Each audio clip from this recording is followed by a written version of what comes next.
بسم اللہ الرحمن الرحیم۔ السلام علیکم۔ آج 21 اکتوبر بروز منگل ہم بات کریں گے دو اہم کیسز کے حوالے سے۔ پاکستان تحریک انصاف کے سربراہ عمران خان سے آج ان کی بہنوں کی ملاقات ہوئی، وکلا رہنماؤں کی ملاقات ہوئی۔ علیمہ خان نے جو سٹیٹمنٹ دی ہے اور جو عمران خان کے اکاؤنٹ سے سٹیٹمنٹ جاری کی گئی ہے وہ میں آپ کے ساتھ شیئر کروں گا۔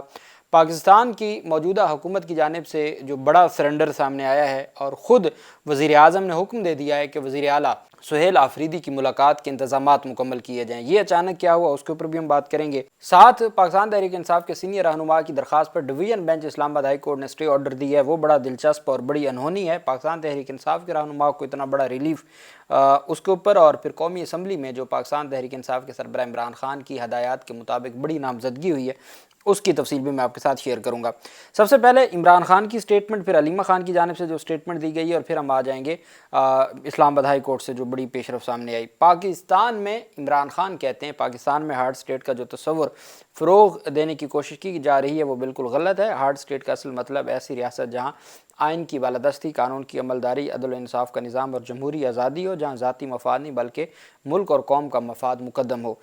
ہارڈ اسٹیٹ سے مراد ایسی اسٹیٹ ہے، ایسی ریاست ہے جہاں جمہوریت کے تمام ستونوں کو کچل کر نافذ ہو۔ یاد رکھیں، عوام کی تائید اور حمایت کے بغیر کسی بھی ملک میں کسی ہارڈ اسٹیٹ کا قیام ناممکن ہے۔ جو مظالم کے تحت ڈھائے جا رہے ہیں ان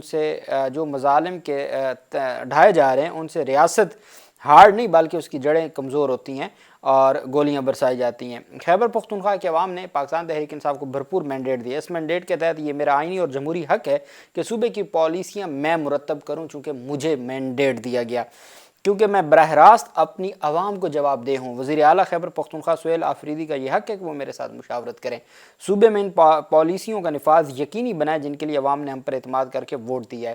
تحریک انصاف کے دور حکومت میں بہتر پالیسیوں کے باعث خیبر پختونخوا سمیت ملک بھر میں امن قائم ہوا تھا، مگر رجیم چینج کے بعد سے حالات مسلسل بگڑتے گئے۔ میں 3 سال سے کہتا آ رہا ہوں، ہمیں دانش مندی اور دور اندیشی کا مظاہرہ کرتے ہوئے افغانستان کے ساتھ پرامن انداز میں معاملات آگے بڑھانے چاہیے۔ افغانستان سے کشیدہ صورتحال نہایت تشویشناک ہے۔ نفرت اور تصادم کسی کے مفاد میں نہیں۔ عوام کے حقیقی نمائندوں کی بنائی ہوئی پالیسیاں ہی دہشت گردی کا دیر پا حل نکال سکتی ہیں۔ میرے خلاف جھوٹے اور بے بنیاد مقدمات کو جان بوجھ کر لٹکایا جا رہا ہے۔ القادر کیس میں گزشتہ 10 ماہ سے انصاف کا قتل ہو رہا ہے۔ مشکل سے 10 ماہ بعد کیس کی سماعت تاریخ ملی، مگر پھر بھی سماعت نہ ہو سکی۔ میں تحریک انصاف کے تمام سیاسی قائدین، اراکین اسمبلی اور وکلا کو ہدایت دیتا ہوں کہ اب سے میرے تمام کیسز کی عدالتی کارروائیوں میں باقاعدگی سے شرکت کریں، سماعت کے موقع پر عدالت میں موجود رہیں اور انصاف کے حصول تک اپنی موجودگی برقرار رکھیں۔ اوپن کورٹ کے کیسز میں شرکت آپ کا قانونی اور جمہوری حق ہے۔ تحریک انصاف کے دور حکومت میں نواز شریف کو جیل میں روزانہ کثیر تعداد میں سیاسی رہنماؤں سے ملاقات کی اجازت ملتی تھی۔ فیملی کو بلا روک ٹوک رسائی حاصل تھی، بلکہ جیل میں دعوتوں کا اہتمام کیا جاتا تھا۔ اس کے برعکس آج عمران خان کہتے ہیں مجھے میری فیملی سے ملاقات نہیں کرنے دی جاتی۔ اس سے بڑی سیاسی انتقام کی کیا مثال ہو سکتی ہے کہ میری اہلیہ کو تقریباً 1.5 سال سے جیل میں رکھا ہوا ہے۔ مجھے جیل مینول کے مطابق بنیادی سہولیات فراہم نہیں کی جا رہی۔ پچھلے 10 مہینوں میں صرف ایک بار میرے بیٹوں سے بات کروائی گئی، وہ بھی 3 منٹ کے 2 مختصر وقفوں سے۔ مجھے نہ صرف بنیادی انسانی حقوق سے محروم رکھا جا رہا ہے بلکہ بطور پارٹی لیڈر اپنے سیاسی ورکرز سے ملاقات کی اجازت بھی نہیں دی جا رہی۔ وکلاء، سیاسی رفقا اور اہل خانہ سے ملاقات میں بھی مسلسل رکاوٹیں ڈالی جا رہی ہیں۔ یہ سراسر بنیادی اور قانونی حقوق کی خلاف ورزی ہے۔ یہ پاکستان تحریک انصاف کے سربراہ کی جانب سے سٹیٹمنٹ دی گئی۔ علیمہ خان ان کی جانب سے جو آج بات کی گئی، انہوں نے کہا کہ علیمہ خان نے کہا کہ اسلام آباد ہائی کورٹ میں ایک درخواست دائر ہوئی کہ جو جیل میں سہولیات عمران خان کو دی گئی ہیں وہ مجھے بھی دی جائیں۔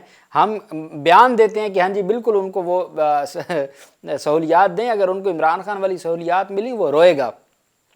میڈیا سے گفتگو کرتے ہوئے انہوں نے کہا کہ آپ سوال پوچھ رہے ہیں کہ پشاور میں کابینہ نہیں بنے گی، کیا وفاقی حکومت کو فکر نہیں ہے کہ آپ ایک وزیر اعلیٰ کو عمران خان سے ملنے نہیں دے رہے؟ انہوں نے کہا وزیر اعظم کیوں سوال نہیں کرتے کہ اگر ان کو اپنے ملک کی فکر ہے، عمران خان ایک پارٹی کے سربراہ ہیں، اس کا کام بنتا ہے کہ وہ اپنے وزیر اعلیٰ سے مشاورت کریں۔ علیمہ خان نے کہا آصف زرداری جب کراچی جیل میں تھے تو ان کا بہت زبردست صحن تھا، جہاں وہ شام کو بیٹھ کر چائے پیتے تھے۔ نواز شریف کو ساری سہولیات نہیں، آپ یہ سمجھیں کہ ان کے کمرے میں اے سی لگا ہوا تھا، لیکن عمران خان کا چکی کا سیل ہے، وہاں اے سی نہیں لگتا۔ ان کا کہنا تھا کہ عمران خان 2 سال سے ڈیتھ سیل میں ہیں۔ پولیس والے کہتے ہیں کہ آج تک قید تنہائی میں عمران خان کی طرح کسی کو نہیں دیکھا۔ چکی کے کمرے کا سائز 8x10 ہے۔ عمران خان کو کسی سے ملاقات کی اجازت نہیں، اس کا مطلب وہ قید تنہائی میں ہے۔ انہوں نے کہا جس نے ہائی کورٹ میں پٹیشن کی ہے کہ اسے عمران خان کی طرح سہولیات دی جائیں، اسے سہولیات دے دی گئیں تو وہ روئے گا۔ علیمہ خان نے کہا کہ عمران خان کا اڈیالہ سے باہر پیغام دینے پر میرے خلاف تھانہ صادقہ آباد میں مقدمہ درج ہوا. میں نے وہ پیغام 22 نومبر کو آپ کو دیا تھا. میں پھر سے کہتی ہوں میں اکیلے نہیں جاؤں گی.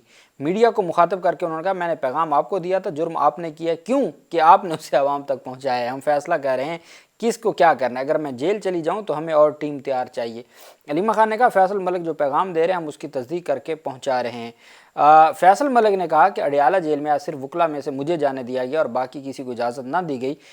علیمہ خان کو ملاقات کے لیے روکا گیا, تاہم ان کی 2 بہنوں کی ملاقات ہوئی. عمران خان نے سب سے پہلے اپنے مینڈیٹ کی بات کی, خیبر پختونخوا میں مینڈیٹ کی بات کی, اور ساتھ عمران خان کی جانب سے کہا گیا کہ تمام جو کیسز ہیں کابینہ کی تشکیل کے حوالے سے اور پھر سیاسی امور پر ہدایات سلمان اکرم راجہ کے ذریعے پارٹی کو دی جائیں گی. پارٹی پالیسی اور مستقبل کی حکمت عملی سلمان اکرم راجہ طے کریں گے, اور اگر صوبائی کابینہ نہیں بن رہی تو ذمہ داری کس کی ہے, جیل کس کے ماتحت ہے, ملاقاتوں سے کیوں روکا جا رہا ہے. عمران خان نے کابینہ کی تشکیل کے حوالے سے ہدایات دی ہیں, سلمان اکرم راجہ ان کی ہدایات پارٹی تک پہنچائیں گے. سلمان اکرم راجہ کے اوپر عمران خان کا جو اعتماد ہے وہ غیر متزلزل ہے. اچھا, اب بڑی پیش رو یہ سامنے آئی کہ وزیر اعظم کی جانب سے یہ وزیر مملکت برائے ثقافت و سیاحت, انہوں نے یہ آج کچھ دیر پہلے ٹی وی پروگرام میں یہ اعلان کیا ہے کہ وزیر اعظم شہباز شریف نے صوبائی حکومت کو ہدایات دے دی ہیں کہ وہ سہیل آفریدی کی عمران خان سے ملاقات کروائیں. انہوں نے کہا مجھے امید ہے کہ اگلے چند دنوں میں جو مستقبل میں اگلے چند دنوں میں یعنی اسی ہفتے میں یہ ملاقات ہو جائے گی. وفاقی حکومت نے صوبائی حکومت کو کہا ہے کہ اس ملاقات کے انتظامات کروائے جائیں تاکہ خیبر پختونخوا میں کابینہ کی تشکیل ممکن ہو سکے.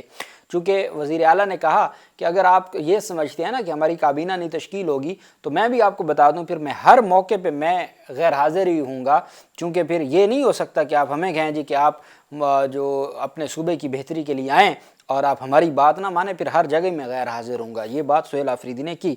وزیر مملکت نے کہا کہ میری معلومات کے مطابق صوبائی حکومت اس حوالے سے میکنزم تیار کر رہی ہے جس کے بعد جلد ملاقات ہوگی. انہوں نے کہا جی کہ شہباز شریف نے جو وزیر اعظم ہے انہوں نے صوبائی حکومت کو ہدایت کر دی ہے کہ فوری طور پر اسی ہفتے میں ملاقات کروائی جائے سہیل آفریدی کی عمران خان کے ساتھ, چونکہ سہیل آفریدی وہ یہ سمجھتے ہیں کہ مجھے میرا جو حق ہے وہ دیا جائے. اور عدالت میں کل پرسوں سماعت ہونی ہے 23 کے لیے. سہیل آفریدی کی درخواست پر جواب بھی طلب کیا ہوا ہے, تو وہ بھی آپ مد نظر رکھیے گا کہ یہ کوئی اپنے تئیں نہیں ملاقاتوں کی دیتے, وہاں پہ پھر جسٹس ارباب طاہر کی عدالت میں کیس بھی لگا ہے. وہیں پہ اسلام آباد ہائی کورٹ میں جو بڑی پیش رفت سامنے ہے, اسلام آباد ہائی کورٹ میں نیب نے جو زلفی بخاری عمران خان کے قریبی ساتھی ہیں جو انٹرنیشنل میڈیا کو اور دنیا کو ڈیل کرتے ہیں, زلفی بخاری کی جائیدادیں نیلامی کا جو حکم تھا اس پر سٹے آرڈر جاری کر دیا ہے. اسلام آباد ہائی کورٹ کے جسٹس ارباب طاہر اور جسٹس انعام امین منہاس پر مشتمل ڈویژن بینچ نے زلفی بخاری کی جائیداد کی نیلامی کے حوالے سے نیب کے فیصلے کے خلاف زلفی بخاری کی بہن سکینہ بخاری کی درخواست پر نوٹس جاری کرتے ہوئے جائیداد نیلامی کا مکمل ریکارڈ طلب کر لیا. بابر اوان پیش ہوئے. جسٹس ارباب نے کہا کہ نیلامی ہو گئی ہے یا ابھی کیا سٹیٹس ہے. وکیل بابر اوان نے کہا کہ نیلامی کا عمل جاری ہے لیکن ہمیں کوئی نوٹس نہیں کیا گیا, نیلامی کا اشتہار جاری ہوا تو اسے ہمیں معلوم ہوا. انہوں نے کہا کہ جائیداد کس نے خریدی ہے اس کی کوئی دستاویزات بھی سامنے نہیں آئیں. درخواست گزار کے وکیل بابر اوان نے موقف اختیار کیا کہ 2 اشتہار سے جائیداد کی نیلامی کے عمل کا علم ہوا. 2100 کنال مشترکہ اراضی ہے جس کی تقسیم بھی ابھی نہیں ہوئی. جسٹس ارباب طاہر نے سوال کیا کہ کیا جائیداد کی تقسیم ہو چکی ہے. بابر اوان نے کہا 2100 کنال مشترکہ اراضی ہے بہن بھائیوں کی جس کی تقسیم ابھی نہیں ہوئی. زمین کے دیگر مالکان بھی ہیں, میں صرف سکینہ بخاری کا وکیل ہوں. عدالت نے نیب کو نوٹس جاری کرتے ہوئے سماعت نومبر کے تیسرے ہفتے تک ملتوی کر دی اور ساتھ سٹے آرڈر جاری کر دیا. جائیداد کی نیلامی کا زلفی بخاری کی جائیداد کی نیلامی کا عمل بھی روک دیا. یہ اسلام آباد ہائی کورٹ کے ڈویژن بینچ نے آج یہ فیصلہ دیا ہے جو عمران خان کے قریبی ساتھی ہیں اور 190 ملین پاؤنڈ کیس میں جن کو مرکزی ملزم بنایا گیا تھا ان کی حد تک جو ہے وہ یہ ایک بڑا فیصلہ سامنے آیا ہے اور ان کی جائیدادوں کی نیلامی کے عمل کو روک دیا اور لمبی تاریخ دے دی 1 مہینے کی تقریباً کہ نومبر کے تیسرے ہفتے تک ملتوی کر دی. پشتونخوا ملی عوامی پارٹی کے چیئرمین محمود خان اچکزئی کو قومی اسمبلی میں اپوزیشن لیڈر نامزد کر دیا گیا ہے. پہلے راجہ جو ہیں راجہ ناصر عباس ان کو عمران خان نے سینٹ میں کیا تھا اور عمران خان نے محمود اچکزئی کا حکم دیا تھا لیکن ان کو باضابطہ طور پہ نامزد نہیں کیا گیا تھا. اپوزیشن کی جانب سے درخواست باضابطہ طور پر آج سیکرٹری قومی اسمبلی مشتاق کے آفس میں جمع کروا دی گئی ہے۔ چیف وہب عامر ڈوگر، اسد کیسر اور دیگر رہنماؤں نے درخواست جمع کروائی۔ اپوزیشن کے 74 اراکین نے محمود خان اچکزئی کو بطور اپوزیشن لیڈر نامزد کر دیا۔ پی ٹی آئی کے 3 اراکین ملک سے باہر ہونے کی وجہ سے درخواست پر دستخط نہ کر سکے۔ علی افضل شاہی، عمر فاروق اور صاحبزادہ محبوب سلطان وہ ملک سے باہر تھے۔ اسپیشل سیکرٹری قومی اسمبلی مشتاق نے درخواست موصول کر لی، جبکہ ایڈوائزر آفس نے درخواست کو ڈائری نمبر بھی لگا دیا۔ تو یہ ان کی جانب سے محمود اچکزئی کو 74 ووٹوں کے ساتھ اپوزیشن لیڈر کی نامزدگی کے لیے نامزد کر دیا گیا ہے، اور باقاعدہ طور پہ درخواست جمع ہو گئی ہے۔ 74 اپوزیشن جو ممبران اسمبلی ہیں ان کے دستخط ہیں۔ سب سے اہم بات یہ ہے کہ پاکستان پیپلز پارٹی نے بھی حمایت کا اعلان کر دیا ہے محمود اچکزئی کا، اور چونکہ مولانا بھی پر تول رہے تھے باقی بھی، لیکن اب جن کی درخواست 74 ممبران اسمبلی کے ساتھ چلی گئی ہے تو وہ مولانا یا باقی تو کچھ نہیں کر سکتے۔ یہی وجہ ہے کہ یہ پاکستان تحریک انصاف کے لیے آج ایک بڑی کامیابی ہے کہ دستخطوں اور ووٹوں کے ساتھ جو ہے وہ درخواست، اور عمران خان چونکہ ایک تگڑا کھلاڑی بطور اپوزیشن لیڈر کے طور پہ دیکھنا چاہتے تھے سینٹ میں بھی اور قومی اسمبلی میں بھی، اور عمران خان کامیاب ہو گئے۔ ان کی ہدایات کے مطابق آج نامزدگیاں مکمل ہو گئی ہیں، اب صرف نوٹیفیکیشن جاری ہونے ہیں۔ اللہ پاک پاکستان کا حامی و ناصر ہو۔ بہت شکریہ، اللہ حافظ، پاکستان زندہ باد۔